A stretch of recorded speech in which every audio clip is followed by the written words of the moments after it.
여러분과 좀 말씀을 나누려고 합니다. 원래 오늘 설교는 기존에 저희가 계속 이어왔던 골로새서의 마지막 부분을 좀 나누어야 되는 주일인데 사순절 첫 번째 주일과 좀 맞물려서 고민을 하다가 사순절의 말씀을 준비하게 되었습니다. 골로새서의 마지막 구절이 너희가 믿음에 굳게 서서 감사함을 넘치게 하라 라고 하는 감사에 대한 말씀이어서 이 말씀은 좀 나중에 나누어도 되겠다라는 생각이 좀 들었습니다. 특별히 저희가 이제 첫 번째로 맞이하게 될 7월 첫 주일에 드리는 맥주감사 주일에 그 말씀을 좀 점검하는 차원에서 좀 나누어야 되겠다라고 마음을 먹고 오늘 말씀은 사순절에 대한 말씀을 준비했습니다. 그런데 제가 보통 이렇게 사순절이나 대림절을 여러분과 절기의 말씀을 나눌 때는 그 절기에 읽어야 하는 성서 일과의 본문을 가지고 여러분과 좀 말씀을 나누었었는데요. 오늘은 좀 그렇게 하지 않고 사순절에 대한 좀 근본적인 이해, 또 그에 걸맞는 믿음의 자세가 무엇인지를 여러분과 좀 나누려고 합니다. 특별히 이번 사순절에 저희가 진행하려고 하는 전교인 금식 릴레이가 있잖아요. 여러분 위에 이제 게시판에 보셨습니까? 이름 적으신 분들도 계시던데.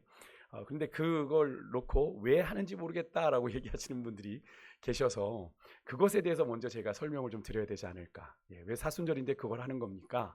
라고 말씀을 하신 분들이 계셔서 그것에 대해서 먼저 좀 설명을 드리면서 자연스럽게 설교를 이어가겠습니다. 저는 그래도 제가 계속 우리 교회 부임하고 와서 매년 사순절이 되면 여러분들에게 가장 서순절 첫 번째 주일에 사순절이 무엇인지를 여러분과 나누었습니다. 설명을 드려서 저는 우리 성도들이 이제 한 7년쯤 됐으니까 최소한 7번 정도 들었는데 그래도 좀 아시겠지. 사순절을 우리가 뭐 하는 날인지, 무슨 시간인지, 무슨 절기인지를 좀 아시겠지라고 생각했는데 그렇지 않았던 것 같습니다. 어떤 분이 물어보셨는데 나도 몰라. 그러셨대요. 시기상으로 사순절은 여러분 부활절을 앞두고 6주간의 주일을 제외한 40일의 시간을 예수 그리스도의 고난과 십자가 사랑을 묵상하며 보내는 절기입니다. 사순이라는 것에 큰 의미가 있다기보단 사순이라는 건 우리 40의 우리말이잖아요. 그러니까 40일의 시간인데 어떤 40일의 시간이냐? 예수님의 고난과 죽으심을 묵상하며 그 십자가 사랑을 기억하는 절기다라고 하는 거죠. 이 40일이라고 하는 거, 이것을 이제 우리가 그 시간들을 돌아보며 우리가 어떻게 해요? 구체적으로는 모든 일에 절제하고 또 회개하며 또 기도하며 자신을 돌아보며 경건하게 지내야 하는 것이 이 사순절의 우리의 모습이어야 하는데, 그렇다면 여러분 구체적으로 어떻게 경건하게 지내야 될까요? 우리가 경건이라고 하는 이 단어가 참 우리에게 뭐 익숙하게 들리는 단어이기만 합니다만 자칫 막연하고 되게 추상적일 수 있는 개념이에요. 경건이라고 하는 단어가. 그래서 여러분 사순절에 실천해야 하는 경건 행위로 우리가 제시되는 것 중에 하나가 바로 금식이죠. 그죠? 그래서 금식은 뭐에 대한 절제입니까? 음식에 대한 절제입니다. 음식 마시고 또 먹고 하는 것에 대한 절제를 의미하죠. 그래서 그것과 더불어서 자신의 욕망, 자신의 그런 삶의 습관들을 점검하고 시간에 있어서도 물질에 있어서도 우리가 절제하는 겁니다. 그래서 더 많은 시간과 자리를 누구를 위해? 주님을 위한 자리에, 그래서 기도와 말씀과 이웃을 향한 사랑과 섬김으로 채우는 것이 바로 사순절 기간에 우리 성도들이 해야 되는 일이에요. 그래서 아까 우리 권사님 기도해 주신 내용에 사실은 그게 딱 응축되어 들어있었죠. 그런 사순절이 되게 해주십시오. 그래서 여러분 사순절 기간에 신앙 공동체인 교회는 그런 성도들을 그렇게 그런 경건의 삶으로 인도하기 위해서 기도하는 프로그램도 만들고 금식하는 프로그램도 세우고 또 구제하는 일들도 하고 그것을 성도들과 함께 실천하게 되는 거죠. 그것을 통해 우리가 뭘 하는 거예요? 하나님과의 관계를 올바르게 세우고 또 부활절을 영적으로 준비하게 하는 시간인 거예요. 그래서 사순절은, 그래서 여러분 주변에 이제 교회들, 여러분 집에 주변의 교회들에 보시면 사순절 특별 기도회, 그죠? 그런 현수막들을 걸어놓은 교회들을 보셨을 겁니다. 그러니까 사순절 전체 기간 40일 동안 그렇게 기도회를 하는 교회들이 있는가 하면 그런 형편이 여의치 않은 교회들은 이제 고난 주간 한 5일간의 시간만이라도 같이 모여서 기도하고 새벽이든 저녁이든 기도하는 시간들을 하는 이유가 바로 거기에 있는 겁니다. 그래야 그 시간들을 통해서라도 우리가 무엇을 기억해요? 주님을 이렇게 집중하고 주님께 나아갈 수 있으니까요. 그런 의미에서 볼 때 우리 교회는 매년 진행하던 이제 글로벌 비전과 함께하는 사순절 금식 캠페인과 더불어서 올해는 좀 그런 마음이 들었습니다. 뭔가 뭐 이번 사순절 그냥 넘기기 애매한데 한 이틀 금식해봐? 이렇게 해서 즉흥적으로 금식하는 게 아니라 여러분 금식도 사실은 준비 기도가 필요하고 그렇게 해야 되는 것인데 좀 보다 진지한 마음으로 준비된 마음으로 그냥 금식, 뭘 먹지 않고 뭘 마시지 않는 것으로 끝나는 금식의 시간이 아니라 금식은 뭐로 이어져야 돼요? 기도로 이어져야 되기에 여러분 금식을 기도로 이어가기 위한 영적인 훈련의 방편으로 여러분과 하루 한 끼 혹은 하루 전체를 금식하는 금식기도 릴레이를 하고자 했던 겁니다. 이제 이유를 아시겠죠? 왜 갑자기 사순절을 맞아 박 목사가 사순절 금식기도 릴레이를 하는가? 이제 누가 물어보시면 설명해 주실 수 있죠? 나도 몰라. 이렇게 얘기하시면 안 됩니다. 그죠? 의미가 있는 거예요. 우리가 왜 그것을 하는지에 대한 설명을 드렸어요. 더 나아가 이런 의미도 좀 담겨 있습니다. 여기에는 뭐 그렇게 성도들을 훈련하는 의미도 있습니다만 지난 수요예배를 들으셨거나 혹시 유튜브로 설교를 들으신 분들은 아시겠지만 이 사순절은 신약을 배경으로 한 절기입니다. 기독교 역사 가운데 4세기부터 지켜졌던 교회 전통 절기거든요. 근데 이 사순절은 신약을 배경으로 한 절기죠. 왜 그렇습니까? 사순절은 바로 이 땅에 성육신하에 오신 신약의 예수님, 복음서의 예수님의 고난과 죽으심을 묵상하며 지내는 절기니까 신약을 배경으로 하는 절기라 말할 수 있는데 그런 예수님의 십자가 이 대속의 은혜를 미리 예표한 구약의 절기가 있어요. 그게 뭐냐면 바로 이스라엘이 음력 7월에 새해를 지나고 10일 만에 지키는 절기인 대속죄일입니다. 제가 종종 여러분들에게 대속죄일에 대해서 한번 설교 때 언급을 드렸던 적이 있는데 1년에 딱 한 번 대제사장이 온 백성의 죄를 모아가지고 지성소로 나아가는 날이 바로 이 대속죄일인데요. 이스라엘에게는 두 가지 역이 있어요. 하나는 종교력이 있고 하나는 그냥 일반력이 있는데 종교력으로는 6월절, 음력 1월이 종교력으로는 1월이지만 새해이지만 일반 달력으로는 7월이 새해입니다. 그래서 이스라엘 백성들은 음력 7월 1일에 나팔절이라고 새해를 여는, 그래서 우리가 보신각종을 새해에 치잖아요. 땡땡땡 치면서 새해 종소리 하는 것처럼 이스라엘 백성들은 양강나팔을 불었습니다. 뿡 하고 불면 새해인 겁니다. 그 새해를 시작하면서 10일이 그렇게 지나고 나서 대속죄일을 이렇게 지내게 되었는데요. 그래서 오늘 우리가 읽었던 성경에 보게 되면 일곱째 달 뭐라고 그래요? 열흘날에 이렇게 되어 있는 것이 바로 그것을 의미하는 겁니다. 음력 7월 10일에 지켰던 절기인데 이 대속죄일은 이런 겁니다. 한 해 동안 누적됐죠. 새해를 시작했어요. 10일 전에 한 해 동안 우리한테 누적되어 있던 이스라엘 백성들의 모든 죄를 모아서 1년에 딱 한 번, 그것도 대제사장이 수소의 피를 가지고 지성소로 나아갑니다. 지성소 덮개는 속죄소라고 하죠. 그 위에 그 피를 뿌립니다. 그 피를 뿌림으로 그들의 모든 죄가, 대제사장이 가지고 들어간 모든 죄가 사해지는 영적인 새 출발을 의미하는 절기가 바로 대속죄일입니다. 묵은 모든 죄를 하나님 앞에서 청산하고 새롭게 새해를 주님과 함께 새 마음 새 영으로 시작합니다라는 의미예요. 그래서 이 속죄일이 이스라엘의 3대 절기에는 들어가지 않지만 이스라엘의 절기 가운데선 가장 중요한 절기로 봅니다. 왜냐하면 하나님과의 관계를 해를 바뀌면서 갱신하는, 다시 한번 새롭게 하나님 앞에서 다시 살겠습니다, 거룩하게 살겠습니다, 정결하게 살겠습니다 결단하는 절기이기에 그러한데요. 이 구약의 대속죄일이 신약에 일어날 예수 그리스도의 십자가 사건을 예표한 절기입니다. 여러분, 예수님께서 십자가에서 운명하실 때 여러 가지 현상들이 일어났지만 그 중에 하나가 이것이죠. 마가복음 15장 37절 38절을 보면 이렇게 기록합니다. 같이 한번 읽어볼게요. 같이 읽습니다. 시작. 예수께서 큰 소리를 지르시고 숨지시니라. 이에 성소 휘장이 위로부터 아래까지 찢어져 둘이 되니라. 아멘. 그럼 이 장면이 무엇을 의미하는 겁니까? 여기서 성소는 지성소를 의미합니다. 여러분, 성막을 여러분 종종 말씀드렸죠. 성막은 성소와 지성소로 구분되는데 이 지성소는 이름 그대로 가장 거룩한 장소라는 의미입니다.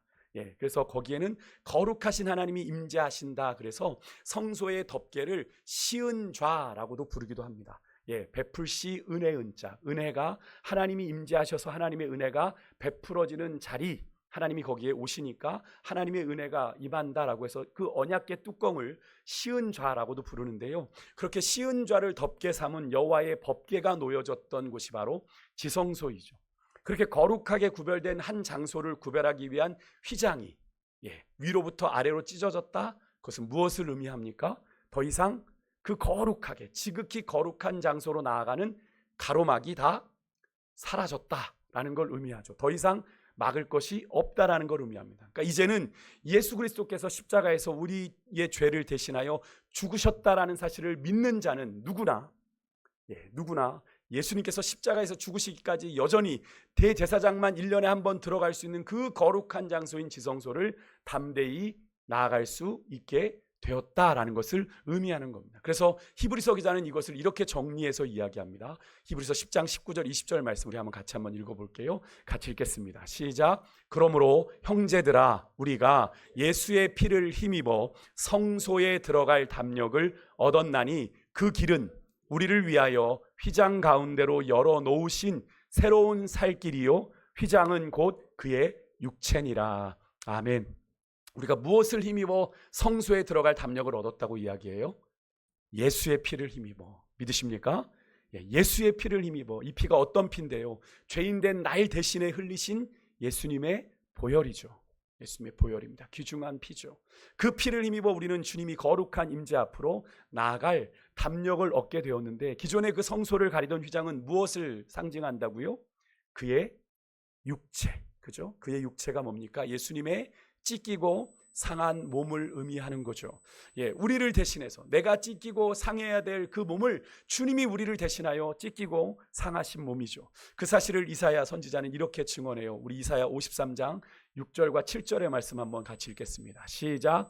그가 찔림은 우리의 허물 때문이요 그가 상함은 우리의 죄악 때문이라. 그가 징계를 받음으로 우리는 평화를 누리고 그가 채찍에 맞음으로 우리는 나음을 받았도다. 우리는 다 양 같아서 그릇 행하여 각기 제 길로 갔거늘 여호와께서는 우리 모두의 죄악을 그에게 담당시키셨도다. 아멘. 여러분, 주님의 찔림이 누구 때문이라고요? 우리의 허물 때문이라고요. 주님의 상함은요, 주님의 상함은 무엇 때문이에요? 우리의 죄악 때문입니다. 주님 때문이 아니에요. 주님 자신 때문이 아닙니다. 우리 때문이에요. 그가 채찍에 맞으신 이유도 뭐예요? 우리를 낫게 하시기 위해서. 여러분, 왜 예수님께서 그 십자가의 처절한 고통과 아픔을 친히 겪으시고 당하신 거라고요? 바로 우리 때문이라고요. 우리 때문이라고요. 그래서 여러분, 이사야 선지자는 여호와께서 우리 모두의 죄악을 누구에게? 예수님께, 그에게 담당시키셨다라고 선언하고 있는 거죠. 우리를 대신해서 예수님이 그 길을 걸어가셨다라는 거예요. 우리가 가야 될 길인데 우리가 가지 않게 주님이 그 길을 걸어가셨다라고 하는 거죠. 그래서 여러분, 이 대속죄일에 이스라엘 백성들이 그 속죄의 은혜를 기억하며 반드시 해야 될 일이 있었는데요, 오늘 우리가 읽었던 민수기 29장 7절이 그것을 이야기해 줍니다. 우리가 함께 같이 읽었지만 한 번만 더 읽어볼게요. 같이 읽겠습니다. 시작. 일곱째 달 열흘 날에는 너희가 성회로 모일 것이요 너희의 심령을 괴롭게 하며 아무 일도 하지 말 것이니라. 아멘. 그럼 대속죄일에 온 이스라엘 백성들이 모여서 뭘 해야 된대요? 너희의 심령을 괴롭게 해야 된대요. 여러분, 이게 좀 표현이 좀 그렇습니다만, 자기를 약간은 학대하는 개념이 있어요. 자기를 스스로 괴롭게 하는 겁니다. 스스로 일부러를 고통스럽게 하는 거예요. 신약의 표현을 좀 빌리면, 좀 고급지게 빌리면 자기를 부인하는 겁니다. 나를 위한 삶이 아니라 내가 없는 거예요. 나는 아닙니다. 주님, 나는 아무것도 아닙니다. 고백하는 거예요. 여기서 여러분, 자기를 부인한다는 건 뭘 의미합니까? 여러분, 내 뜻과 욕심을 하나님의 뜻에 굴복시키는 것을 의미하죠. 나는 굳이 희생하고 싶지 않아요. 내가 왜 희생해? 근데 주를 위해서 희생하는 삶을 사는 거죠. 내가 굳이 용서하고 싶지 않아요. 내 자존심에 용서하고 싶지 않은데 주를 위해 용서하는 거죠. 그것이 손해를 감내하는 거예요. 희생을 하는 거예요.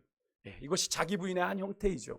또 주를 위해 자기 생명도 조금도 귀한 것으로 여기지 않았던 사도 바울의 모습이나, 여러분, 땀이 핏방울 되도록 몸부림쳤지만 결국에는 자신의 뜻을 내려놓고 아버지 뜻에 굴복했던 예수님의 겟세마네 기도가 바로 자기 부인의 절정인 거죠. 여러분, 그런 삶을 살아보셨습니까?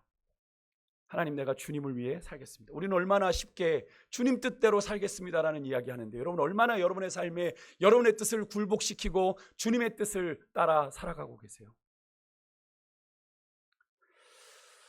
여러분, 어쨌든 이 속죄일에 이스라엘 백성들이 자신을 괴롭게 해야 하는 일이, 자기를 부인해야 하는 일이 어떤 모습이었는지 성경은 구체적으로 이야기하고 있지는 않습니다만, 이 유대인들이 지키는 전통에 따르면 탈무드나 미드라시 같은 그런 책에 보면 이런 것들을 했습니다. 자기를 괴롭히기 위해서 온종일 금식하기, 그러니까 먹는 것을 절제하고 금식하며 자기를 그 배고픔의 고통 가운데 내비두는 거죠.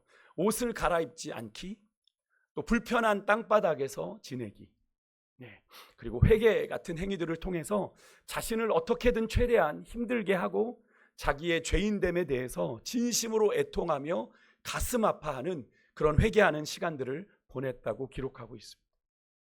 물론 여기서 우리가 분명히 짚고 넘어가야 될 건 있죠. 여러분, 우리가 예수 그리스도를 믿음으로 구원받은 그리스도인들에게는 이젠 더 이상 이 속죄일은 필요하지 않습니다. 맞죠? 더 이상 필요하지 않아요. 우린 예수 그리스도로 말미암아 예수 그리스도의 보혈의 피로 말미암아 휘장을 넘어 그리스도의 보좌 앞으로 나아갈 수 있는 담대함을 얻었기에.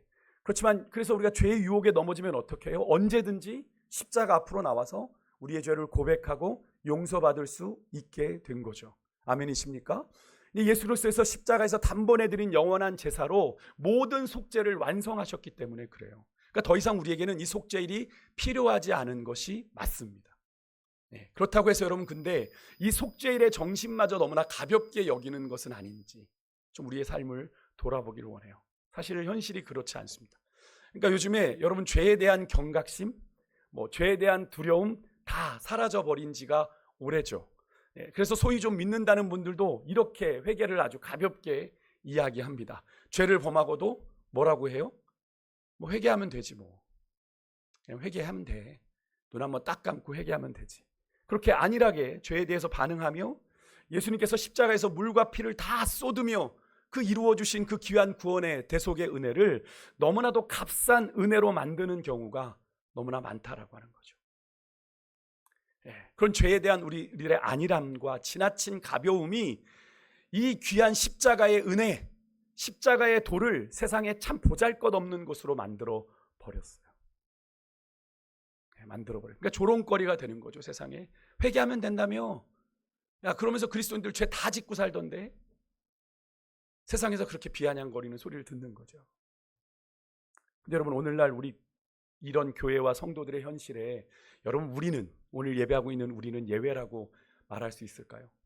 나는 아닙니다.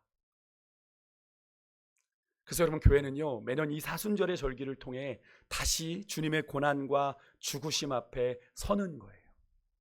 그것이 무슨 의미인지, 내가 그렇게 가볍게 안일하게 여길 문제가 아니라는 그 죄의 문제 앞에 직면하기 위해서 우리가 그리스도의 고난과 죽으심 앞에 서는 겁니다. 우리가 날마다 죄를 짓는다는 건 그 주님을 다시 십자가에 우리가 못 박는 거예요. 여러분, 그렇게 간단한 문제가 아니라는 거예요. 그래서 우리가 그 주님의 고난과 죽으심에 동참하는 경건의 자리로 나아가게 되는 건데요, 사도 바울이 그의 서신서에서 밝히고 있는 것처럼 그리스도의 고난에 동참, 참여하는 마음으로 구약의 속죄일 전통을 따라 스스로를 괴롭게 하는, 즉 자기를 부인하는 영적 훈련의 일환으로 우리는 금식도 하고, 그죠? 내가 하고 싶지 않지만, 그죠? 배고프잖아요, 밥 안 먹으면. 근데 금식을 하는 이유가 뭐예요? 스스로를 고통 가운데 몰아넣어서 주님의 그 고난이 무엇인지를 조금이나마 함께 경험해 보는 거죠. 그죠? 기도하며 또 절제하고 내가 하고 싶은 것들을 좀 내려놓고, 내가 누려야 할 것들을 좀 내려놓고 일부러 불편함을 감수하며 주님의 고난에 참여해 보는 거예요. 여러분, 구원받은 성도라면 누구나 예외 없이 가야 되는 길, 그리스도를 따라가는 길은 여러분 주님을 본받는 길이고 주님을 닮아가는 길이라고 계속 말씀을 드렸어요. 그죠? 그러면 여러분, 그런 길이 예수님이 영광 받으시는 그 길만 우리가 신나게 따라가는 겁니까? 아니죠. 예수님께서 하나님 아버지의 뜻을 이루기 위해서 당하신 그 고난의 길도 우리는 따라가야 되는 것이 맞는 거죠. 근데 우리의 모습은 어떠합니까? 옛날 제자들이 그랬던 것처럼 주님 고난과 죽음은 주님의 몫이고 우리는 뭐만 누리겠습니다? 주님을 통해 영광만 누리겠습니다 라고 하는 그런 신앙생활을 여전히 하고 있는 분들이 너무나 많다라고 하는 거예요. 제가 사순절 때마다 언급드리는 단어가 있죠. 여러분 기억하시나요? 동상이몽. 제가 동상이몽이라는 단어를 참 많이 썼습니다. 뭘 그렇습니까? 예수님과 제자들의 걸음이 그랬거든요. 예수님과 함께 3년간의 공생애를 함께 했다고 하는 제자들, 12제자들의 그 걸음이 동상이몽이었어요. 예수님은 인자가 사람들의 손에 넘겨 고난을 받고 죽임을 당할 거다, 그리고 3일 만에 부활할 거다 얘기하는데 자꾸 제자들은 뭘 이야기해요? 주님이 주님의 나라를 세우시면 나는 하나는 우편에 하나는 좌편에, 야 내가 커 싸우는 일들이 계속 일어나죠. 마가복음에 보면 그게 딱 나오잖아요. 마가복음에 3번에 걸친 예수님의 순환 예고 바로 다음에 계속 이어지는 게 뭐냐면 제자들이 서로 누가 윗자리를 차지할 건가, 누가 더 좋은 자리를 차지할 건가, 그런 꿈을 꾸고 있더란 말이죠. 주님과 전혀 다른 생각들. 예수님 뭐라고 하세요? 그런 제자들을 향해 너희가 내가 마시는 잔을 마실 수 있느냐 물어보셨던 거죠. 근데 그것도 모르고 우리는 마실 수 있습니다. 여러분, 주를 위해서 신앙생활하며 주의 영광을 나타낸다는 건 우리가 이 땅에서 성공하는 걸 의미하지 않습니다. 이 땅에서 잘 되는 걸 의미하지 않습니다. 주의 뜻을 이루는 것을 의미합니다. 제가 지난 금요일에도 말씀을 드렸거든요. 이렇게 말씀드리면 이제 되게 부담스러우실 거예요. 예수 믿으면 복 받는다고 했는데, 잘 된다고 했는데, 여러분 정말 그렇습니까? 우리는 잘 되기 위해서 이 땅에서 복 받으려고 예수 믿는 것 아닙니다. 그것이 여러분의 신앙의 목적이 되면 여러분의 신앙은 잘못된 겁니다. 그것은 기복신앙이에요. 주님이 복을 주시는 건 맞습니다. 근데 복이 목적이 되면 안 됩니다. 무엇이 목적이 되어야 됩니까? 주의 나라를 이 땅에 이루어가는 사명이 우리의 삶의 목적이 되어야 됩니다. 왜? 우리는 그 사명을 감당하셨던 주님이 우리에게 맡기신 그 사명을 대신 감당하는 자들이니까. 그래서 이 땅에 그리스도인의 향기를, 그리스도인의 냄새를 드러내야 되는 거죠. 예수님 같은 모습이야. 예수님이 이 땅에서 그토록 사랑하셨다고 하더니 저렇게 사랑하며 사네? 저렇게 나누며 사네? 저렇게 베풀며 사네? 저렇게 희생하며 사네? 라고 하는 모습이 우리 안에 있을 때 주의 뜻이 이루어져 가는 거죠. 세상은 여전히 이기적입니다. 세상은 손해보지 않습니다. 세상은 희생하지 않으려 하죠. 어떻게든 더 많은 것을 주려고 합니다. 근데 그런 세상의 속에서 우리 그리스도인조차도 그렇게 살아가니 어떻게 해요? 손가락질을 당하는 거죠. 주님은 그렇게 살지 않으셨는데. 그래서 여러분, 사도 바울은요, 그의 서신서에서 죄인된 우리를 구원하시기 위해 우리가 마땅히 받아야 될 고난을 대신 당하신 주님의 고난에 우리가 동참하는 마음으로 주의 나라와 복음을 위해 희생하기도 포기하기도, 자기는 아픔과 고통도 가난과 수고도 자기가 기꺼이 감내했다라고 고백한 적이 있었죠. 여러분 기억하십니까? 여러분 고린도서 11장 23절 중반부터 27절까지 좀 길어서 2개로 나누었는데 한번 좀 읽어보겠습니다. 여러분, 사도 바울의 복음 사역을 위한 헌신과 수고의 흔적이 여기 다 담겨 있어요.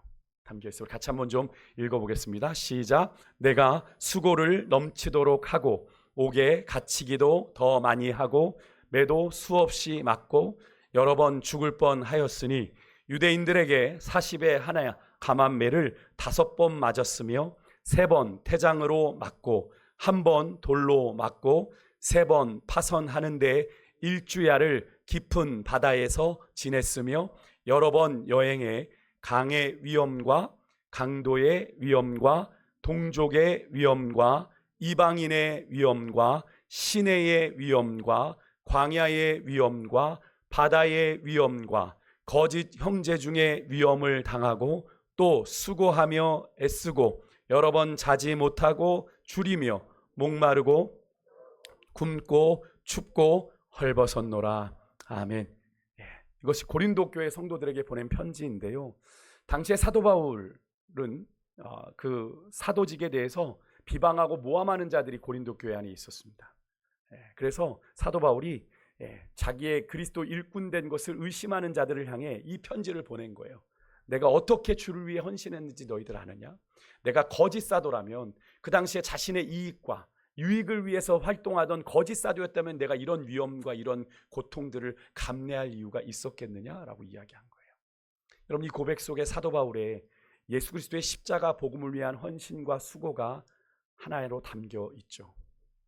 그렇다면 여러분, 이 사도 바울의 고백에 여러분 우리들의 삶은 어떠합니까? 우리들의 삶에는 여러분 주님을 위한 어떤 수고와 헌신들이 있으세요? 어떤 수고와 헌신과 애씀이 있으십니까? 물론 여러분 주일에 나와 하루 봉사하고 섬기는 것 너무나 소중합니다. 근데 그것 말고 평상시에 여러분의 삶의 일상에서 내가 정말 주님을 위해 내 시간을, 내 물질을, 또 내 것을 구별하여 드리며 주를 위해 애쓰고 수고하는 것들이 무엇이 있으세요? 무엇이 있으십니까? 여러분, 아무 자격도 공로도 없는 우리가 정말 값없이 받은 그 귀한 십자가 은혜와 사랑에 여러분이 정말로 감사하고 계시다면, 우리의 삶에도 사실 사도 바울의 이 정도만큼은 아니어도 주를 위한 여러분 희생과 수고가 있어야 되는 것 아닙니까? 그 사랑에 어떻게든 보답하고 싶어서 말이죠. 여러분, 이런 모습은 사도 바울에게만 있지 않았습니다. 당시에요, 초대교회 당시에 예수님의 12제자들뿐 아니라 여러분 수많은 무명의 성도들이 주를 위해서 헌신하다가 순교의 제물이 되었던 것을 여러분 기억하시죠? 여러분들에게 뭐 순교하라 이런 요구를 드리는 것 아니에요.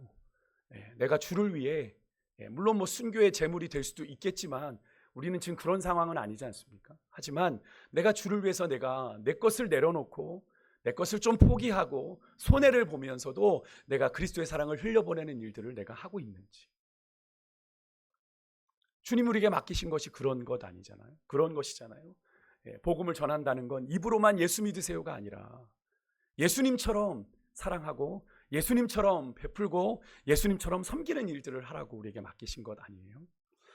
그래서 여러분, 베드로 사도는 이런 말을 했습니다. 베드로전서 4장 12절 13절 한번 같이 읽어보겠습니다. 같이 읽습니다. 시작. 사랑하는 자들아, 너희를 연단하려고 오는 불시험을 이상한 일 당하는 것 같이 이상히 여기지 말고 오히려 너희가 그리스도의 고난에 참여하는 것으로 즐거워하라. 이는 그의 영광을 나타나실 때에 너희로 즐거워하고 기뻐하게 하려 함이라. 아멘. 그래서 사랑하는 자들은 초대교회 성도들인데요, 그 당시에 성도들을 연단하러 오는 불시험, 여기서 불시험이라는 건 불타는 것 같은 시련을 의미하는 겁니다. 주를 믿는 까닭에, 내가 믿음으로 사는 까닭에 겪게 되는 시련, 아픔, 고통을 말하는 건데, 그런 일 당하는 거 이상히 여기면 안 된대요. 여러분, 오늘 많은 분들이 이상하게 여길걸요. 나 예수 믿는데 왜 이렇게 내 인생에 고난이 많아요, 이렇게 얘기하시는 분들 참 많습니다. 근데 사실은 주를 믿는다는 건 사실 세상을 거스르는 방식이기 때문에 여러분 고난을 당할 수밖에 없어요. 예수님께서 요한복음 요즘 묵상하고 계십니까? 너희가 나를 따라오면 세상이 너희를 미워할 거다라고 분명히 말씀하신 걸 여러분 보셨을 거예요. 여러분, 주님을 따라가는 길은 세상과 다른 길이기 때문에 우리가 시험도 당하고 고난도 당합니다. 그래서 뭐라고 그래요? 저것들 유난 떤다고 그러죠. 지들만 잘났나 유난 떨어. 그런 이야기 듣는 이유가 바로 거기 있는 겁니다. 근데 여러분, 그런 주님을 위한 고통과 아픔의 시간을 통해서 자신들이, 베드로 사도는 너희들 이상하게 여기지 말고 그리스도의 내가 고난에 동참하고 있다고 생각하며 기뻐하라 권면하고 있어요. 왜 그렇습니까? 주를 위해 받는 고난과 희생에는 반드시 우리 주님이 주시는 승리와 영광이 따라오기에. 믿으십니까? 선뜻 아멘이 안 나오시죠? 이 땅에서 내가 얼마나 또 고난을 당해야 돼? 난 지금도 충분히 힘든데. 근데 여러분, 그 고난과 그 힘듦이 여러분 누구를 위한 것인지를 잘 생각해 보셨으면 좋겠어요. 주를 위한 것인지 아니면 내 욕심 따라 사는 것인지. 여러분, 올해 여러분들 2026년 사순절에 여러분은 어떤 모습으로 주님의 고난에 동참하시겠습니까? 뭐 죽는 것까지는 아니더라고요. 사도 바울처럼 내가 그리스도 안에 날마다 죽노라 고백했잖아요. 그런 고백까지는 아니더라도 내가 어떤 모습으로 주님의 고난에 여러분 동참하시겠습니까? 단순히 아까 서두에 제가 말씀드렸던 뭐 금식하겠습니다, 뭐 기도하겠습니다, 뭐 절제하겠습니다라고 막연하게 말하는 것으로 좀 끝나지 마시고요. 여러분, 이따 구역 모임에 가셔서 여러분의 삶에서 내가 어떤 모습으로 주님을 위해 희생할 건지, 내가 양보하고 또 포기하고 때로는 가난과 고난을 내가 주를 위해 때문에, 주님 때문에 자초하며 내가 그리스도의 고난에 동참함으로 내가 받은 그리스도의 사랑을 어떻게 베풀고 나누고 실천할 것인지를 좀 진지하게 묵상하며 보내는 그런 사순절이 되었으면 좋겠습니다. 우리 예수님 분명히 말씀하셨어요. 마가복음 8장 34절 한번 읽어볼까요? 같이 읽겠습니다. 시작. 무리와 제자들을 불러 이르시되 누구든지 나를 따라오려거든 자기를 부인하고 자기 십자가를 지고 나를 따를 것이니라. 아멘. 너무나 잘하는 말씀이시죠. 누구든지 주님을 따라가려면, 여러분, 예수님을 따라가는 길이 구원의 길이고 생명의 길이고 참 진리의 길인데, 그 길을 따라가려면 그 시작이 뭐라고 얘기해요? 예수님께서 자기를 부인하는 것이래요. 여러분, 이것이 제일 먼저인데, 이것이 바로 속죄일의 정신이죠. 나를 괴롭게 하는 것, 스스로를 괴롭게 하는 것. 근데 이 정신은 사순절의 정신이기도 해요. 사순절에 내가 그리스도 안에 죽어야 그리스도와 함께 내가 사니까, 내가 죽는다는 건 나를 부인하는 것 아닙니까? 그죠? 그럼 결국 이 사순절의 시간은요, 내가 진정으로 예수 그리스도의 제자가 되는 첫 발걸음, 첫 시작이라고 말할 수 있는 절기인 거죠. 여러분은 이 사순절의 시간 동안 어떻게 여러분 자신을 부인하는 일을 실천해 보시겠어요? 무엇을 하나님 앞에서 내려놓고 희생하고 포기하며 주의 뜻을 구하시겠습니까? 좀 막연한 질문이지만 이 질문에 여러분들이 좀 구체적인 응답을 하셨으면 좋겠어요. 내 삶을 통해, 내 시간 속에서, 내 삶의 여정 속에서 내가 이렇게 헌신하겠습니다. 우리가 모두가 각자의 부르신 삶의 자리에서 내가 선택하고 결단해야 할 주를 위한 희생, 포기, 절제, 수고를 기꺼이 훈련하며 이번 사순절의 시간을 경건하게 보낼 수 있기를 바랍니다. 여러분, 우리를 사랑하셔서 우리를 대신에 하나밖에 없는 아들을 십자가에 내어주신 우리 주님, 여러분, 너무나 당연한 질문이지만 드릴게요. 진정 사랑하십니까? 진정 사랑하세요? 여러분, 그런 주님을 향한 그런 여러분의 사랑 무엇으로 증명할 수 있어요? 무엇으로? 저는 이번 사순절이 여러분이 우리가 정말 우리가 가장 잘 해야 되는 고백이기도 하지만 가장 진심을 다해 하나님께 드려야 되는 고백이, 저는 주님을 사랑합니다라는 고백이라고 생각하거든요. 여러분, 이 너무나도 쉽게 우리가 내뱉는 이 사랑을, 이 진정성을 점검하는 시간이 이번 사순절이었으면 좋겠습니다. 여러분, 사랑하면 희생하죠. 사랑하면 포기합니다. 자녀들을 향한 사랑도 마찬가지고 이성을 향한 사랑도 마찬가지 아닙니까? 그 사랑이 의심되어질 때는 언제입니까? 더 이상 나를 위해서 희생하지 않고 포기하지 않고 양보하지 않을 때, 자기만을 생각할 때, 아, 이 사람 변했구나 라고 생각하죠. 혹시 여러분, 우리들의 모습이, 주님을 향한 우리들의 사랑이 그런 모습이지 않습니까? 여러분, 성경은 우리에게 분명히 말해요. 여러분 잘 보십시오. 요한일서 2장 15절 함께 읽겠습니다. 시작. 이 세상이나 세상에 있는 것들을 사랑하지 말라. 누구든지 세상을 사랑하면 아버지의 사랑이 그 안에 있지 아니하니. 아멘. 여러분, 하나님을 사랑한다고 말하면서 세상에 있는 것들을 사랑하면 그 사람 안에는 하나님에 대한 사랑이 없다라고 성경은 분명히 말합니다. 여러분은 하나님을 사랑한다고 얘기하면서 세상을 똑같이 사랑하고 있어요? 그럼 죄송하지만 여러분의 사랑은 거짓말이라는 거예요. 거짓말. 상투적인 여러분의 고백에 속으면 안 돼요.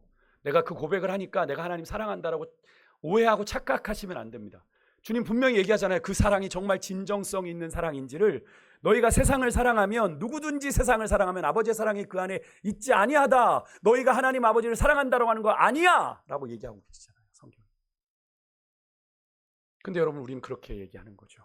여러분, 하나님도 사랑하고 세상도 사랑하는 건 양립할 수가 없어요. 하나님을 사랑하면 세상을 사랑할 수가 없고요, 세상을 사랑하면 하나님을 사랑할 수 없어요. 예수님께서 하나님과 뭐를요? 재물을 겸하여 섬길 수 없다라는 말과 동일한 말입니다. 여기서 여러분, 세상은 막연히 세상을 저주하고 세상을 타부시하라 아닙니다. 하나님 보시기에 창조하시고 좋았다, 보시기에 좋았다라고 했던 그 하나님이 창조하신 세상을 말하는 게 아니에요. 요한복음 3장 16절에 하나님 이처럼 사랑하셨다라고 하는 세상을 말하는 것도 아닙니다. 여기서 말하는 세상은 뭘까요? 사단의 영향력 아래 있는 타락한 세상을 말하는 거예요. 우리로 하나님 뜻을 거스르게 만들고 하나님을 떠나게 만드는 타락한 세상을 사랑하면 안 된다라는 겁니다. 근데 여러분, 그런 세상을 사랑하면 우리 또 어떻게 돼요? 자꾸 우리도 미혹되는 거죠. 그래서 주님을 떠나게 되는 겁니다. 근데 늘 제가 말씀드리죠. 죄 앞에 장사 없어요. 그럼 죄 앞에 장사 없습니다. 나이가 수십 년 믿었는데 목사님 그 정도 죄쯤이야, 눈 하나 깜짝 안 해요. 거짓말하지 마십시오. 그렇게 장담할 수 있는 사람 없습니다. 수십 년 신앙생활하면 가볍게 여길 죄가 있을까요? 그렇지 않습니다. 왜? 사단은 그렇게 호락호락하지 않거든요. 그죠? 사단은 영적인 존재이기에 육신을 입고 있는 우리가 사단을 절대로 이길 수가 없습니다. 이길 수 있는 방법 뭐예요? 주님과 함께 할 때만 이길 수 있죠.